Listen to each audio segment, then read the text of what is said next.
Silicon Valley is world-renowned for its startup culture. That's why so many electric car startups are located in the Bay Area. But not all of them. Now we're seeing a migration to the Motor City. Have you heard of Bollinger Motors, Bordrin, or Quadrobot? On this week's show, learn why they decided to locate in Detroit.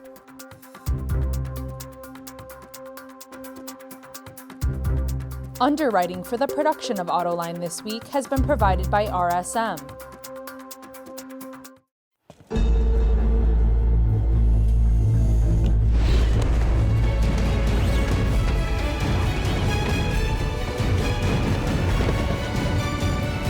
Prepare for challenges specific to your business by working with trusted advisors who help turn obstacles into opportunities.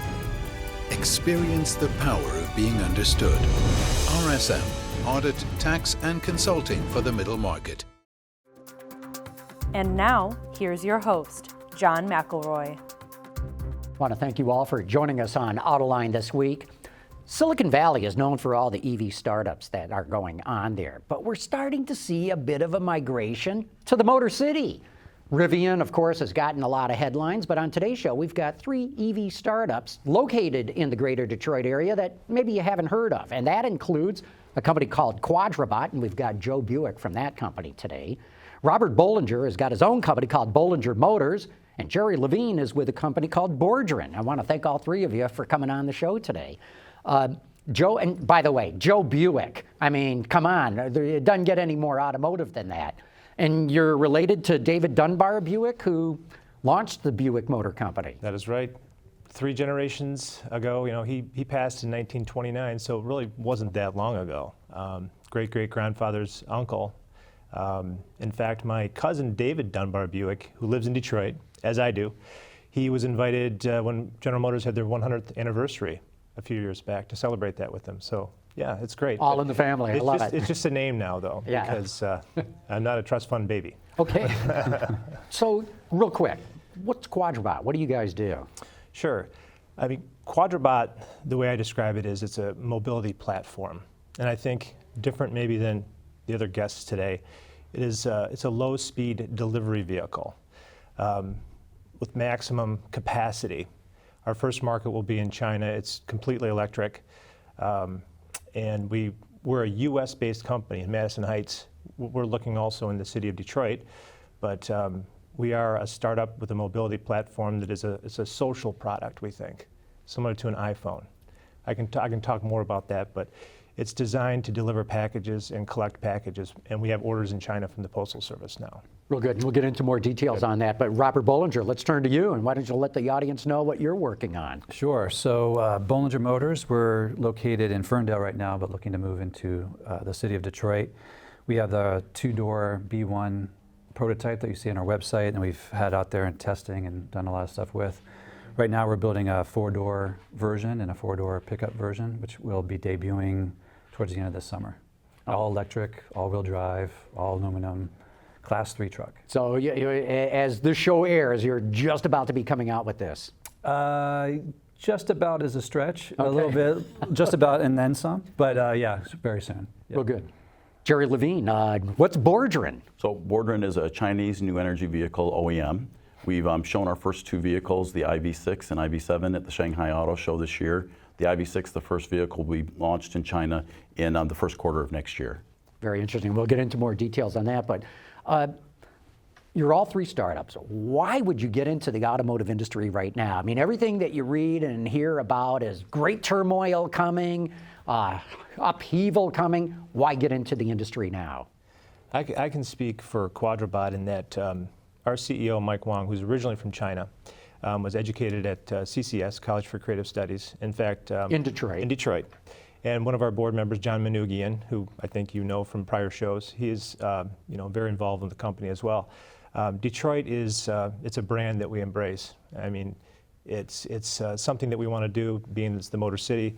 But Quadrobot is unique, and in the design, if you've seen it, is very unique. We think it fits very well in contrast to the older city, and so we're excited to be part of Detroit. And Robert, why did you decide it's time to start up an electric vehicle company? Well, it was always a dream to have a car company, so it came from 40 years ago kind of thing. So just started it 4 years ago in upstate New York, and then we moved here last year, but to be near all the engineering and all the supply chain and all the talent. So it was a great move for us to do, and basically it was able to start it 4 years ago after careers in other categories, if you will, but just always wanted to do it. And when it came together, the electric, the truck, everything we wanted to bring together in one package, it's like, we all love it and we put it out there and we got a great following. So there's nothing else out there like it. Yeah, nothing else. There's the only Class 3 electric truck, has old school styling and kind of like trying to be anti-EV. It's more about being the truck, hands-on truck, off-road truck, road legal of course too, but just a ton of capability off-road, capability for storage, for fun, customization. So yeah, we're trying to make something completely different than anyone we think will make in the future. So back when we started, it was just like, okay, when everything goes electric, how do we still stay unique? So we created our own thing, and we think it'll always be its own thing. Mm-hmm. So. Jerry, why another Chinese startup in electric vehicle? Man, there's so many vehicles out there and so many companies in China. The rumor is there's over 460 Chinese new energy vehicle companies, right? So, what makes Bordrin different, I think, is really of the 468, very few have the engineering capability that we have. The team's has a lot of engineering depth. We have the complete capability to do our own powertrain development, chassis development, and body development. And then by trying to integrate those things and hire people that were typically in the supply base and bring them into the OEM, and then leverage the team we have here in Detroit that's really experienced and knows the global best practices, and the team in China that has a lot of the local market expertise and can help keep it affordable, Bordrin will differentiate itself really from the competition. Let's go into that more. Why would Bordrin, a Chinese company, set up operations in the U.S. and Detroit specifically? Yeah, it really comes down to the access to talent, right? The people that are here in Detroit, our typical employee has probably 15 to 20 years of experience. They've worked for a global OEM, probably also 1 or 2 global tier 1s. They've launched vehicles all around the world.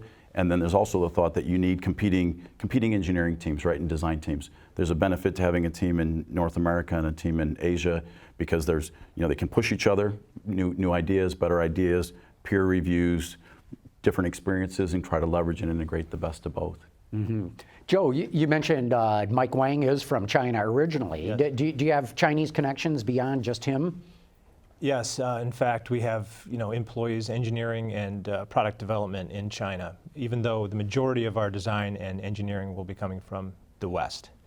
I believe that is a big part of why we're in China is not only the relationships that we have there, some of the business contacts, but the fact that the market for delivery and last mile is huge. It's, I think they're saying by 2020, this is a Bloomberg report, that there could be over 100 billion units, packages, delivered in China.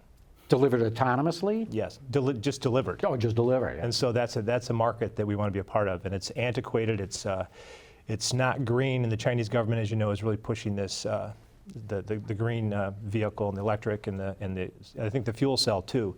But in this case, we feel as though that it's a great market for us. Yeah, and same question that I posed to Jerry, why here and in China? Why not just put it all in China? It's important for us to be a Michigan, Detroit, area brand for Mike, and he tells a story sometimes about Detroit since he was educated there. He's been in the United States for 10 years. That how he remembers Detroit is, the sewer steam coming out, and it's something that it stuck with him, and it's a visual that it's gritty, but I agree the talent part of it is a big part of it too. So with the engineering, there's a lot of exposure in Detroit still, and he wants to be a part of that, and I'm glad to be a part of it as well. Mm-hmm. Jerry, why'd you locate here from upstate New York? Robert. Or Robert. I'm also from upstate New York. Okay. Though, so There are a lot of upstate New York people in the Detroit area. But both of your brands are manufacturing in China. So you're here for engineering. So the vehicles that we'll sell in China will be manufactured there, but the ones that we're going to be selling in the U.S., which is our second market, will be manufactured here in Madison Heights. That's good to know. So, well, sorry, what was the question? Yeah, the question is, why here? Yeah, you started in upstate New York. Yeah, so we were in upstate New York. We had a few engineers there who were still with us. Carl and CJ specifically, really employee 1 and 2. So they really made the truck basically, and we added on from there.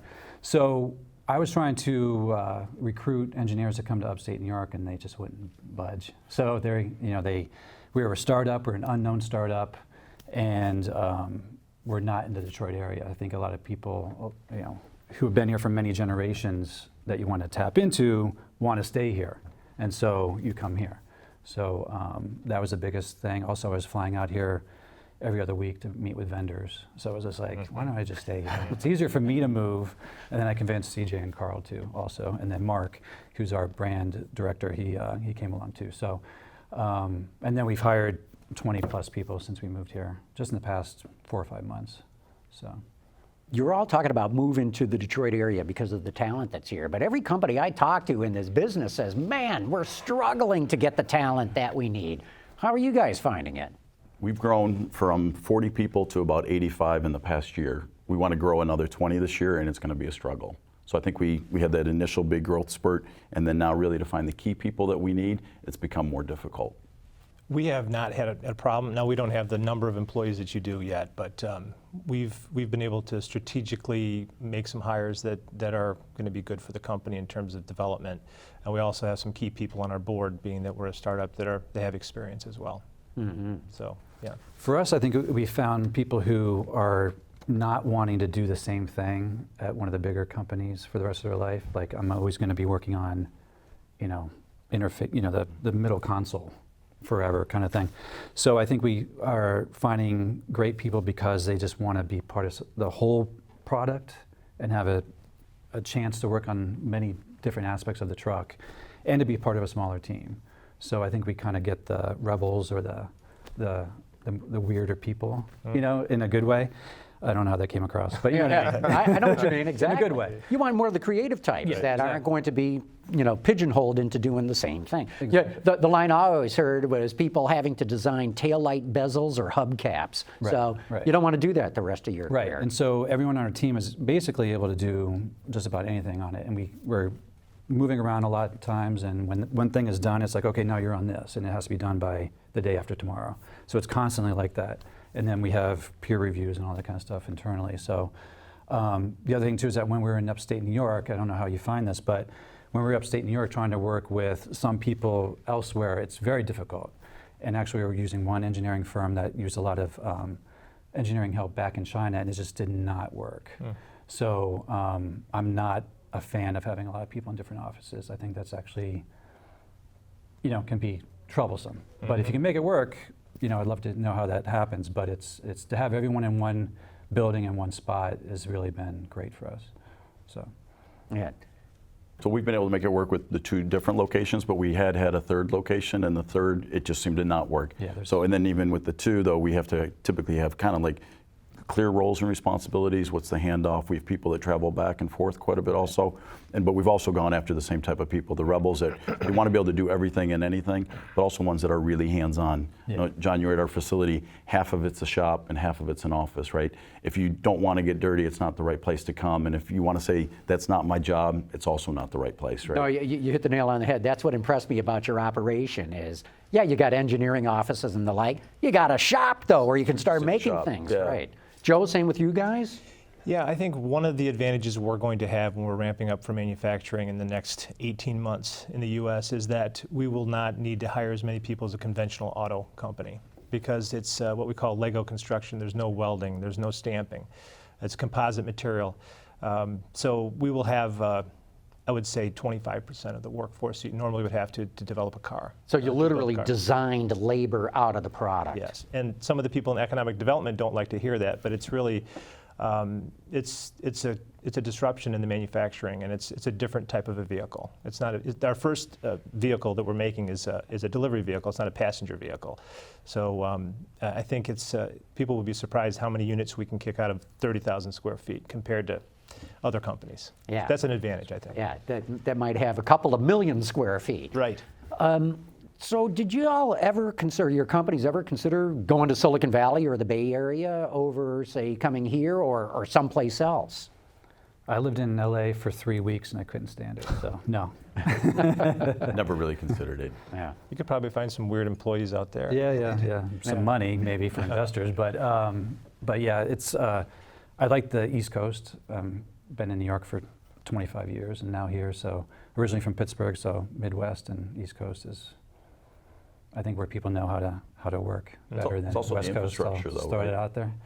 I mean, like for us, you have the American Center for Mobility, you have M-City, you have all the tier 1 suppliers, show car builders, tooling vendors. University talent. Yeah, pulling from the universities, interns. I think we have 10 interns this summer from like the local universities. Yeah. So it's the access to all those things that really make the ecosystem work for us, right? And Tesla engineered here and then started manufacturing. The structure of the bodies. Yeah, so the Model S was, everything was started here. So that's right. I think once you're set up and you have billions and billions of dollars that you are spending on your company from investors week after week, and you set up your own engineering, in-house there, then you can get to a certain point. But I think to start off, you basically have to be in Detroit. Mm-hmm. Jerry, what would you tell other people that want to do a startup? What kind of advice would you give them? Take a deep breath, right? Really think, are you really prepared for the challenges that it's going to be, right? You need to get the people, you need the investment, you need the clarity in what your mission is and your vision, because it's difficult. It's hard to get suppliers on board when you don't have other business that you've awarded them before. It's hard to get those first couple employees because they really need to share a vision with you. And there's going to be a lot of ups and downs. So make sure that they're tough and they can handle it. Yeah, Joe, what would you tell people who want to get into this business? Well, I actually have a day job too. I'm the vice chairman of the board and very involved in the development of the company. But I think that it's important to have a vision, and that's one thing I feel good about with Quadrobot. The CEO I mentioned, Mike Wong, he had a vision, and he's a leader, and it's easy to follow him. And without that, and we have a lot of people in the company. It's a design-heavy company, right? From CCS, they could be working for any automotive company in the world. I'm confident of that. Matter of fact, Mike he was a designer on the Viper, and he was educated, as I said, at CCS. But he's doing it because of his passion. He wants to make a social impact, which I think is great, and I think it fits into this what you were talking before about the type of people that you're looking for, right? To make a difference. So I'm excited about that in terms of the vision. I think that's the most important thing. That's my point. Mm-hmm. Robert, you got advice for? Yeah, I agree with all of that. And a big thing too is not be afraid of completely changing what you think you were going to do. So there's the vision. There's the vision of our truck and what we wanted to do, and the people that come on board want to be part of that. But how you get to production or how you get there can just blow up in your face at any time. Mm-hmm. So you have to be able to just stop, take a breath, and readjust and figure it out. So you're constantly changing everything you ever thought, almost on a daily basis or on a weekly, whatever. But then that's where the vision comes in, because you could just start talking to certain people and be led down this way. Certain vendors will take you down a very expensive path that's completely wrong for you. So you have to just have a really strong gut instinct before it even gets to your brain. You go, wait, this doesn't, I'm not, and then you go back and look at the numbers and you verify that your gut was right. So I think a good gut instincts. And also, at a company our size, it's great to just throw it out to the whole team and get everybody together. So I hope that's what I've fostered there, is that people can say anything they want. They're like, this isn't quite the right thing, or why are we talking to them? Joe, you see it the same way? Yeah, I do. And I saw Jerry nodding his head at the same time. Yeah, well, I was going to him next. Yeah, and you mentioned the vendors. We were at the auto show this year on the first floor, and we had a lot of attention from vendors and engineers, and it was easy to start talking to them about some of their ideas and products. But you're right. I think you have to be careful there. You could waste some time. And then we also have some people in China, and you have to kind of manage that too. So I would totally agree with that comment.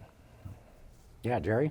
I agree, right? I mean, it's amazing the things that could derail you, and then you just either have to use your gut instinct, or you're going to go down the path and very quickly be able to cut yourself off and change directions, because our direction's changed many times, and I keep telling everybody it's going to change again, right? Just stay focused on the long-term plan and the long-term expectation, and we'll get there. But how we're going to get there, we don't really know. Yeah, and then as a startup, Tier 1 and other suppliers don't care if you're a startup. If they are used to charging $1 million a month to Norwegian, they're going to give you that same pricing, because why else would they bother working with you? And they might actually give you a higher price because you're going to be more trouble because you're learning the way, right? But that's what we've learned. We have to be able to say, we're going to do it ourselves then. Yeah, exactly. So when you go to the typical Tier 1 and they come back with something outrageous, okay, we'll do it on our own. Right. And do it enough on your own, and then you can go to a couple of them. How do you know where to draw the line between, hey, we got to change, and not just be throwing a bunch of work out the window that you already worked on? How do you make that decision?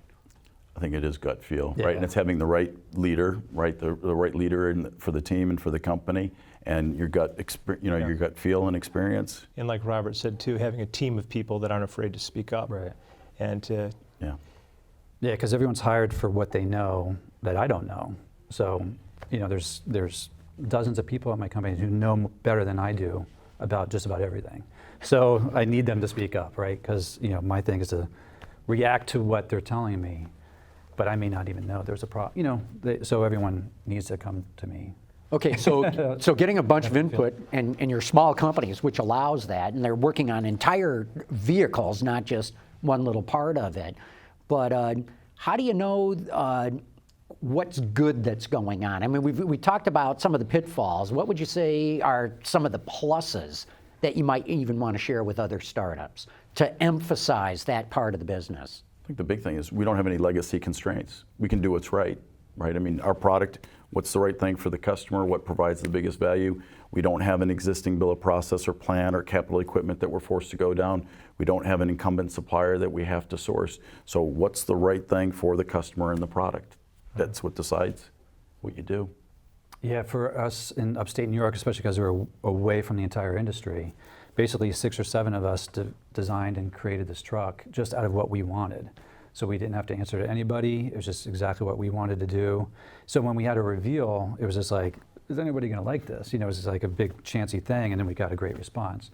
But I think that great response came out of the fact that we knew what we were doing, we knew what we wanted to put in there, and we just made something cool rather than talk to too many people, or we didn't do any market research. We just went with our gut with what we wanted to drive ourselves. So I like that, because I would say some of the most successful cars in the history of the auto industry have been that.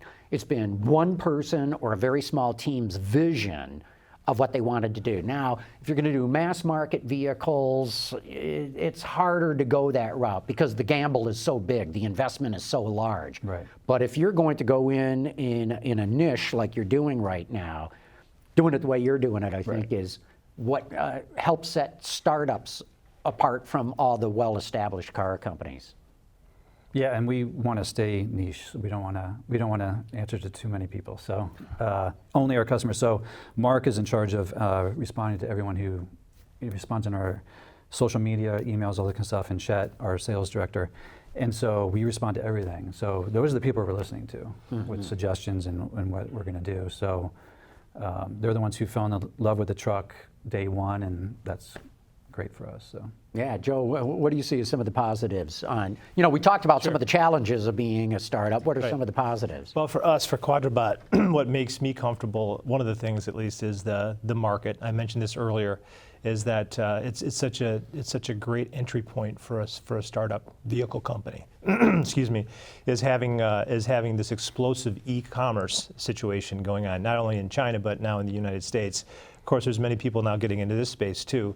But we feel good about that, and we're going to have to make some changes along the way, as my counterpart said here too. So it's exciting. It really is, and for me, it's given me an opportunity to meet so many good people, both potential investors, vendors, clientele, just people in the industry. It was a joy to be part of the auto show this year. So that's a positive for me. How hard is it to get suppliers and investors and the like? What sells them? Is it the vision? Is it hands-on demonstration of the product, or what? For investors, it's the ability to make money. So but they got to be able to see that they can make money. Right. So I think a lot of our suppliers and investors have fallen in love with the truck first, and that got their attention, and then we can start talking to them, and then we can show that it's, we have the whole plan and it's going to work, then that shores them up. But yeah, I think it's always about what you want to put your attention to, and if it's something like our truck, I think that's where the starting point. But I think it's suppliers, even with suppliers, I think that was the case too. It's again, can they make money? Will we buy stuff from them and continue to buy stuff from them? So we have to prove that, of course. But a lot of it just comes from people who like what we're doing. I think that's a step one. For us, with getting the suppliers on board was differentiating ourselves from the other 460 NEV companies, and we've done that by showing that we're really engineering-led. Right, our CEO, Zhiming Wang, was also educated here in the United States. He worked at Ford, he worked at General Motors. He's an engineer. 70% of our resources are dedicated to product development. So we're a very product-heavy company, and they feel when they learn about the product and we show them, everything that we're doing, they feel more comfortable with it, that it has a viable business case, and they'll be able to sell, the parts to us that we need. You probably, I don't want to put words in your mouth, but was it an advantage to have so many people in the business in China first and then bring it here? Is that right or no? The team started in both locations at the same time. Okay. Yeah, so the company, one of the things that also makes us unique is its history actually goes back over 10 years doing engineering services work. So the team's been together for a long time doing platform development, chassis development, and body development work. And then it kind of evolved from that now to be an NEV company. Oh, great. Joe, we're down to the end real quick. Is it easier to get suppliers, do you think, because so many other startups have come before, like Tesla and others? Yes, I think so, especially in the tech space. I was shocked at how many companies that we had approach us, and they're ready to be autonomous, right? They've got the technology now. Now, the roads aren't ready for it yet, so it's going to be exciting. We're going to have a lot of options with our vendors on the tech side. Real good. I'm afraid with that we're going to have to wrap the show up, but I want to thank you all for coming in here today. Joe Buick with Quadrobot, Robert Bollinger with Bollinger Motors, and Jerry Lavine with Bordrin. Very interesting, and I can't wait to see how you guys progress. Thanks a lot. Thank you very much. Underwriting for the production of Autoline This Week has been provided by RSM.